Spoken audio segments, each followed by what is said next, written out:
A question that 99% of people argue about. Why does everyone place climb milling but still use conventional milling? Do some people think conventional milling is just an outdated process from the last century? Let's start with climb milling. It's like a high-performance car. The tool enters smoothly, cutting forces press downward. Surface finish is excellent and tool wear is minimal. It all sounds perfect. If you do it right, the surface looks like a mirror, and customers will say your work is excellent. But while the ideal is beautiful, reality is harsh. Climb milling is very picky about machine backlash.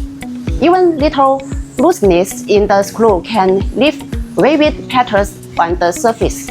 Worse still, if the workpiece isn't clamped securely, the cutting force will push it forward, and the next second it might fly off the fixture, making your palms sweat. And when you machine parts with outside layers on hard skins, climb milling feels like digging blocks with a teaspoon. Tool wear increases and efficiency drops. That's when conventional milling becomes especially reliable.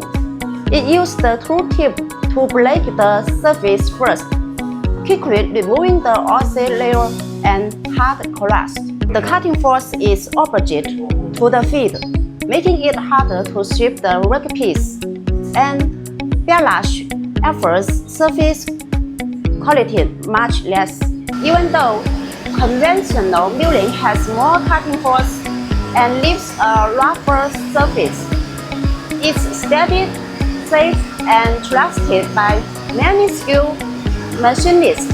So, don't think conventional milling is not important.